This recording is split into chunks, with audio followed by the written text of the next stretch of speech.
The man who invented an engine that can run on water says he's been offered $1 billion in cash by oil-producing countries to sell his patent. So far, he hasn't sold. Environmental specialist Jan Porter talked to the inventor, who thinks that the U.S. auto industry could produce cars that run on water now if they wanted to. Our industrial base of the world is based on the utilization. Stan Meyer has a car that runs on water, and that's drawing crowds at this year's Extraordinary Science Conference in Colorado Springs. Myers has developed what is called the water fuel cell injector. The injector breaks down the water molecule into hydrogen and oxygen, and the hydrogen is what powers the car. Basically, all we do is replace the spark plug and replace it with the water fuel cell injectors you see right here. We simply feed ordinary non-processed water or processed water in here, and as the water goes into the injector, it hits a very high pulse voltage frequency, which instantly converts it into thermal explosive energy. And as a result, we can run this car down the road on water. Meyer's invention was introduced in Britain earlier this month, and now the Brits have followed him here. We recently took a scientific delegation to witness Stan's work, to really evaluate it, and came back saying, this is one of the most important inventions of the century. March 20, 1998. Grove City, Cracker Barrel.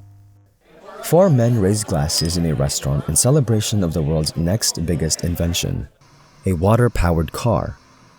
In this small crowd of 4 were Stan Meyer, the inventor behind it all, his twin brother Stephen, and 2 investors from Belgium. Amidst their celebration, Stan took a sip of his cranberry juice. Then he grabbed his neck, bolted out the restaurant, fell to his knees before vomiting violently. His dying declaration, according to Stephen, were, "They poisoned me." The following day, Stephen informed the 2 Belgian investors of Stan's sudden death. I told them that Stan had died and they never said a word. Absolutely nothing, no condolences, no questions. I never, ever had a trust of those 2 men ever again. Oddly, too, were their missing audio tapes. The Grove City Police's 3-month-long investigation of Meyer's death included taped interviews of more than 12 witnesses. Absent, however, were audio tapes of the 2 Belgians. Philippe van de Moor? Fuck it. Basically, these 2 guys. The case's lead detective, Lieutenant Steve Robinette, did however say that it's possible that the men's interviews were not taped. Sus much? I don't know. But one thing's for sure. If Meyer's research and work proved legit, the world's reliance and need for fossil fuels would inevitably become a thing of the past. The world would become a better, cleaner place. But honestly, who cares about that? Eccentric and with unlimited oil wealth, he recently hosted his own Olympic Games. Get set.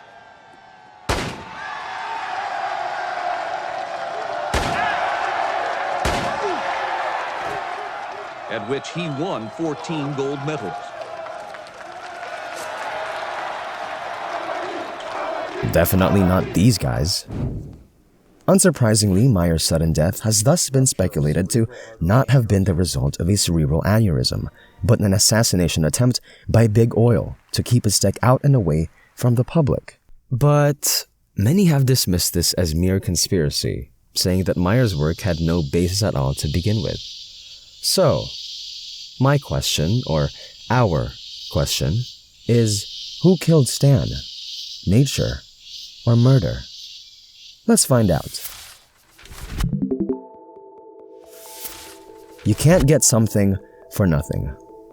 This is the law of conservation of energy, which states that energy can neither be created nor destroyed, only converted from one form to another. This means that the energy of a closed system remains constant, unless added from the outside. Our universe itself, for instance, is a closed system. So, the total sum of energy in existence has always been the same. This fundamental physics principle makes Meyer's work an impossibility, according to Dr. Neville Rie, an Ohio State Uni prof and physicist of more than 40 years. The same sentiments have been shared by other peeps. Again, case closed, right? Well, The basis for Meyer's research is electrolysis, the process by which electricity is used to split water into hydrogen and oxygen. Hydrogen gas released in this manner may then be used as fuel, hydrogen fuel. But here's the problem. Separating water into its components, as mentioned here by Dr. Neville Rie, takes a lot of energy. Yet according to Meyer himself, his invention is able to do so with much less electricity than physicists say is possible. Clearly, some experts who have seen Meyer's work for themselves felt the same. Stan has something that's characteristic of the people that sound like they've done something to tap zero-point energy. Has high frequency, high voltage, and there's a combination of the two at which something occurs. With Chernetsky in Russia, it was what he called a self-sustaining discharge. The tube would run by itself. When Stan gets this effect, the amount of hydrogen and oxygen that are emitted off these two electrodes is a step function. It almost boils the water. If I did this with standard electrochemicals, I need current, and the water should rise a degree every couple of seconds. With Stan's, it'll run for a half hour, and the water temperature hasn't changed. Something's different. Whatever energy source Stan Meyer had tapped, it was not explicable by the electric power that was going into it. So something was powering it outside of conventional wisdom.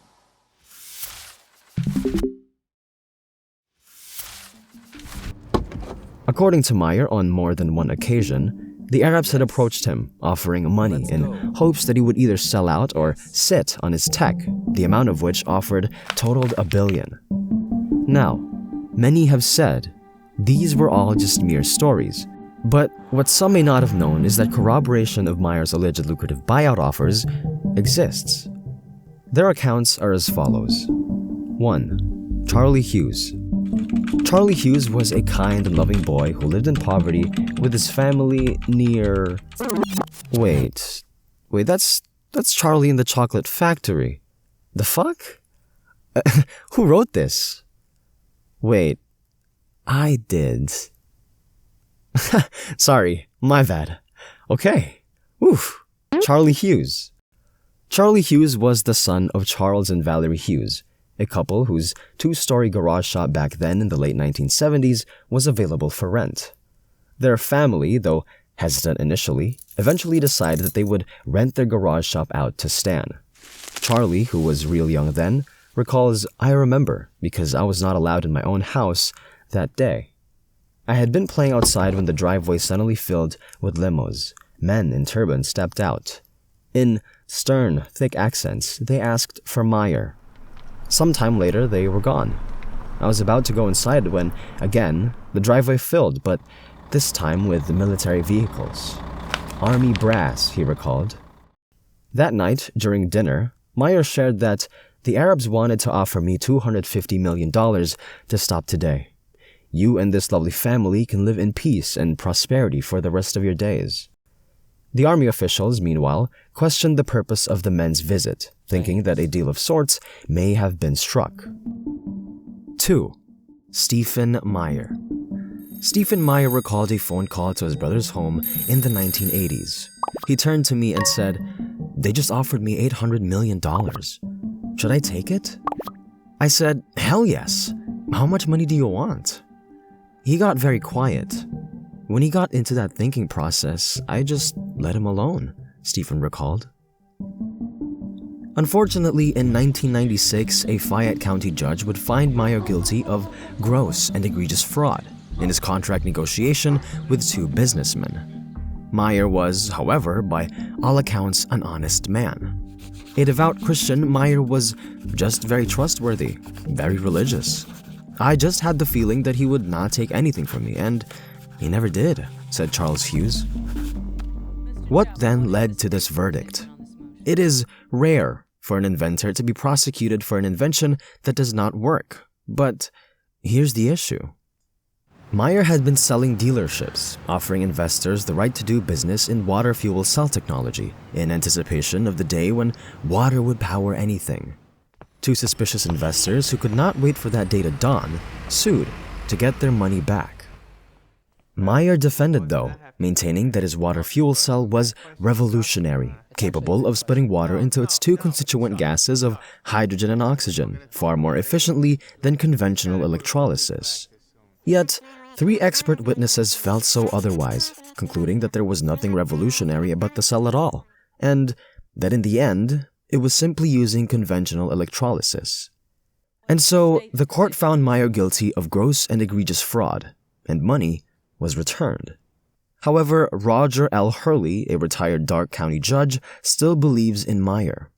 "I would not represent someone who I would consider to be a shyster or a bum," said Hurley. "He was a nice guy." Meyer's patents have expired since. His inventions, now in the public domain, are available for use by all, without restriction or royalty payment. The legitimacy of his research may thus be subject to evaluation by those who wish to do so. At the end of the day, how much of Meyer's work was true science remains unclear to me. But one thing's for sure. If Meyer's invention truly worked, there's absolutely no way in hell it would have seen the light of day. And that's a fact. An unfortunate one, really. As always, thanks for watching. 便りは間もなく来るはずです。どうかそれまで私の子供の頃の話でも聞いてください。私の父は教員でした。その日は歴史を学びました。人類は巨人から身を守るため壁の中に逃げ込み、100年の平和を実現させた。その際、それまでの歴史を記すようなものは何一つ残すことができなかった。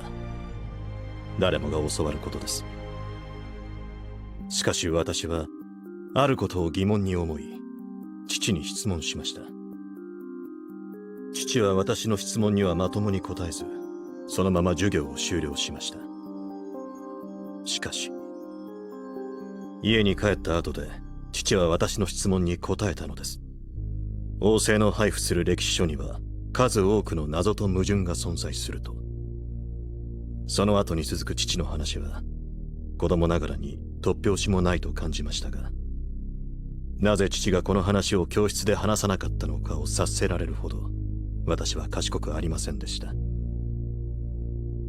私が町の子供たちに父の話をして、その詳細を憲兵に尋ねられた日、父は家には帰ってこず、遠く離れた町で事故に遭って死にました。私の密告により、父は王政に殺されたのです。今から107年前、この壁に逃げ込んだ人類は、王によって統治しやすいように記憶を改ざんされた。それが父の仮説です。ほう、そんなことでも起きぬ限りは、この壁の中の社会は成立しえんからか。はい。子供の頃からずっと考えていました。なぜ父は真実に近づいただけで死ななければならなかったか。王政の役人にも彼らなりの正義があるはずだと。しかし、彼らについて分かったことは一つ。彼らが守りたいのは人類ではなく、彼らの庭付きの家と地位だけ。むしろ、自分たちの権利が脅かされるのならば、その相手が誰だろうと排除する。やはり父の死に正当性はみじんもなかった。父は人の持つ欲と愚かな息子によって殺されたのです。そしていつの間にか父の仮説は私の中で真実となり、私の人生の使命は父の仮説を証明することとなったのです。